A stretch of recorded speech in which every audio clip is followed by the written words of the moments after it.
Hello my friend, hello my dear, how are you? J'ai le nez qui coule, c'est d'horreur. Aujourd'hui une vidéo que vous m'avez énormément demandé sur les pierres. Sur une expérience que j'ai eue avec une pierre qui m'a traumatisée, hein, la traumatización de la cabeza. Une vidéo sur la lithothérapie en règle générale, le pouvoir des pierres, le pouvoir de plein de choses, etc. Et je vais vous raconter mon expérience qui a été un carnage. Bref, petite parenthèse non négligeable parce que vous avez été énormément aussi à me demander, parce que je m'explique. J'ai fait un haul sur Instagram, c'était ma première vidéo haul sur Instagram où je vous montre des articles et tout, et vous avez trop kiffé genre la vidéo. Elle est presque à 400 000 vues, etc. Je ne pensais pas que les hauls sur Instagram avaient tant la cote et que vous n'attendiez que ça. Étant donné que j'ai pas pu vous mettre les liens des articles sur Instagram, je me permets de le faire là pendant cette petite parenthèse. Je vous montre un petit peu le petit haul que j'ai fait sur Instagram. Sachez que la majorité des articles que je porte, par exemple ce top là coûte 8 € et il vient de chez AliExpress, et en fait c'est un haul en collaboration avec AliExpress que j'ai fait, et j'aimerais vous parler de leur promotion d'anniversaire. En fait, du 28 mars au 31, AliExpress font des promotions pouvant aller jusqu'à moins 50%. Alors sachant que ce haul là par exemple coûte 8 €, avec des promotions en plus, c'est vraiment donné. C'est des pièces que je kiffe parce qu'elles sont super originales, et en plus de ça elles sont pas chères, donc vous-même vous savez que moi tout ce qui est pas cher et original je prends tout de suite. Mais en plus de ça, grâce à mon code CHERA10, à partir de 70 € d'achat, vous avez moins 10 € sur votre commande. Mais attendez, seulement les 1000 premières personnes. Donc c'est pour ça que c'est un code qui est assez exclusif, et je vous conseille d'aller sur leur application et de regarder un peu tout ce qu'ils ont en termes de shopping.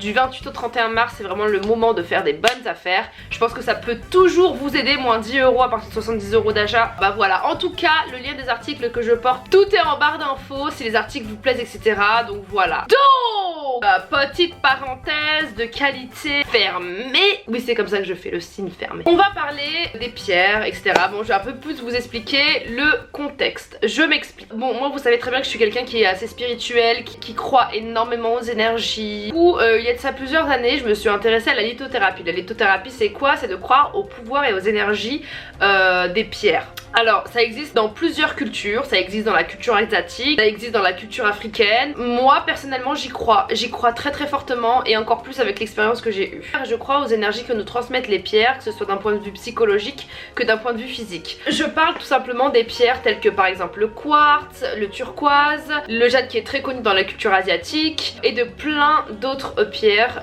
qui ont des vertus. Ces pierres ont des vertus, comme je vous le disais, sur le psychologique, ça peut vous aider pendant un moment où vous vous sentez pas bien. Chaque pierre a sa vertu, et chaque pierre aussi doit vous correspondre, parce qu'il y a des pierres qui ne vous correspondent absolument pas et qui vont plus vous faire du mal que vous faire du bien. Personnellement, voilà, je n'ai pas la science infuse sur la lithothérapie, loin de là. Je suis quelqu'un qui expérimente ça depuis déjà plusieurs années, je lis pas mal de livres sur ça, etc.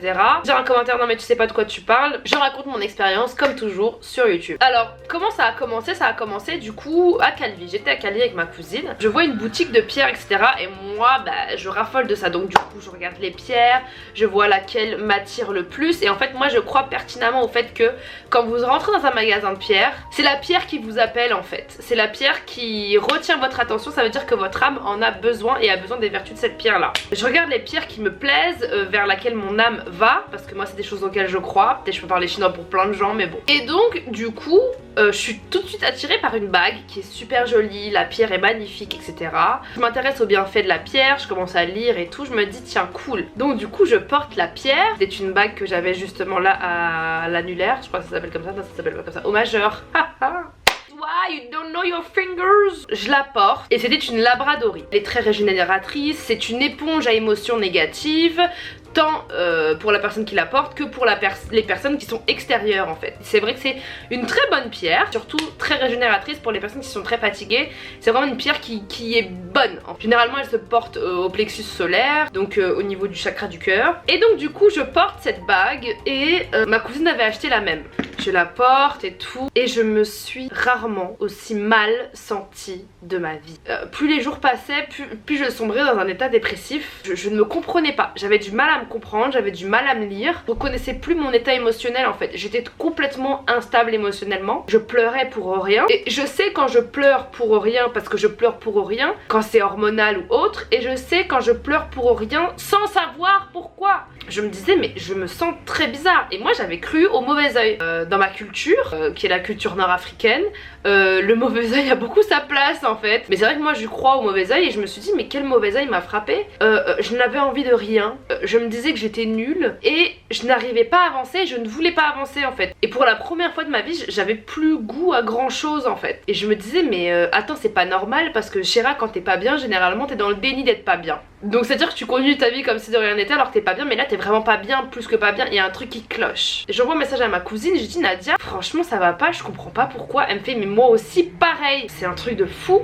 Qu'est-ce qui se passe? Elle me fait mais moi aussi je te jure je sais pas ce que j'ai une déprime, je me sens pas bien. Je me dis mais attends, c'est quand même bizarre que ma cousine et moi on est dans le même état émotionnel depuis une grosse semaine, alors que bah c'est pas du tout dans nos habitudes que de l'être. Du coup je parle à une amie à moi qui me dit que c'est peut-être parce que je porte une pierre, une labradorite.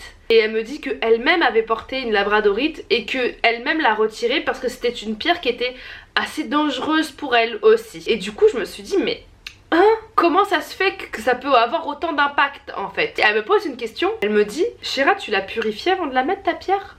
J'ai dit puri what?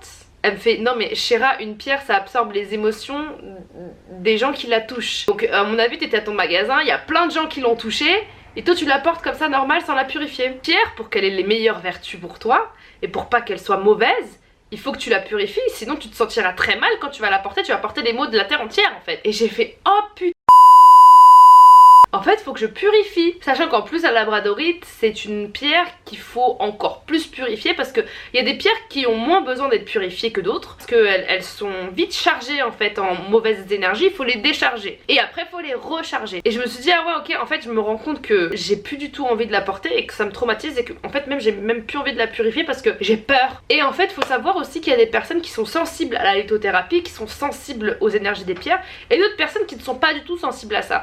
Et je pense que moi pour le coup je suis très sensible au pouvoir des pierres. Et c'est fou, mais j'ai dit à ma cousine meuf faut qu'on enlève les bagues qu'on a achetées à Calvi parce que ça va pas du tout.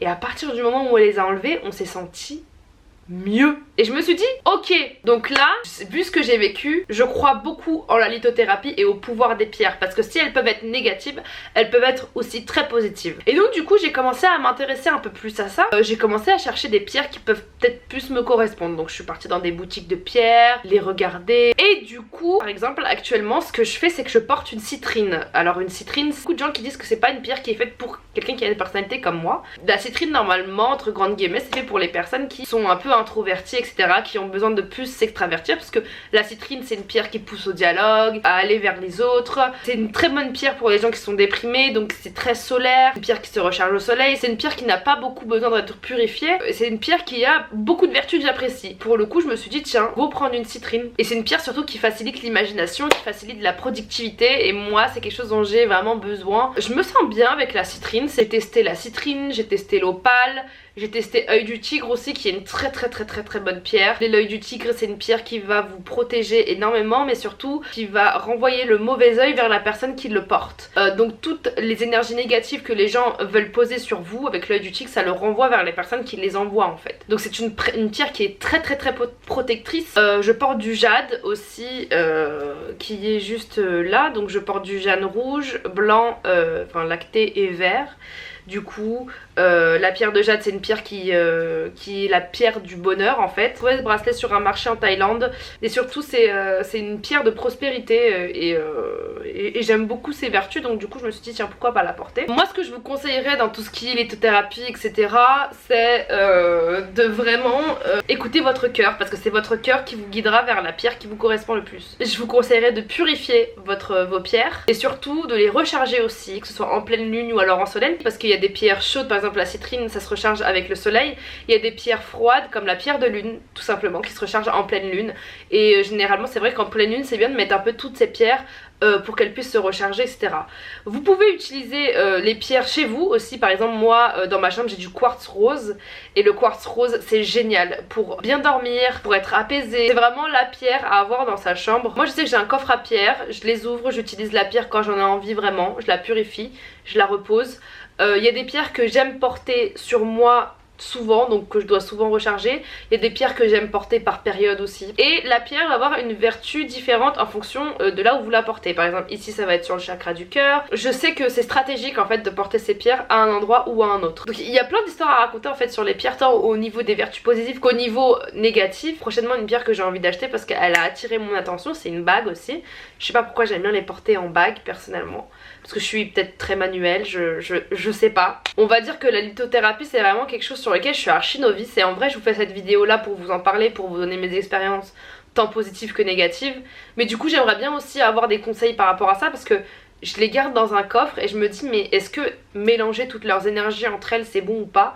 Je sais pas. Je sais pas quoi dire d'autre, hormis que par exemple pour purifier vos pierres, pour vous donner un conseil, moi ce que je fais, je crois beaucoup au sel, déjà de par ma culture. Nous le sel c'est quelque chose qu'on utilise contre le mauvais oeil, c'est des choses qu'on utilise aussi pour purifier une maison, pour purifier un endroit, etc. Donc moi ce que je fais c'est que pour purifier mes pierres, je les purifie à l'eau, je le fais à l'eau du robinet. Alors il y en a qui diront que c'est pas bien, moi personnellement je le fais avec de l'eau du robinet parce que je me vois pas gaspiller de l'eau en bouteille pour des pierres. Donc je le fais à l'eau du robinet, et ensuite je place du gros sel autour des pierres pendant une nuit et je les laisse, et après pour moi elles sont entièrement purifiées. Le conseil que je vais vous donner suite à mon histoire sur la labradorite: purifiez des pierres quand vous les achetez s'il vous plaît, parce que ça peut être très dangereux. Enfin moi personnellement c'était très dangereux pour moi. En tout cas n'hésitez pas à me dire en commentaire si vous avez des conseils par rapport aux pierres ou à l'hydrothérapie. N'hésitez pas à me raconter aussi vos expériences sur les pierres. Personnellement je me vois même faire une vidéo sur vos expériences avec les pierres, ça pourrait même être ouf quoi. Donc voilà, en tout cas j'espère que vous avez kiffé le fait que je parle des pierres. C'est vrai que ça fait un moment que vous m'en parlez et que vous demandez à ce que je le fasse parce que vous êtes très curieux. Donc n'hésitez pas à me parler, venez me parler en commentaire, venez on parle, on échange. Et donc voilà, trop contente d'avoir fait cette vidéo. Et sur ce, comme d'hab, je vous aime super fort et je vous fais de gros bisous.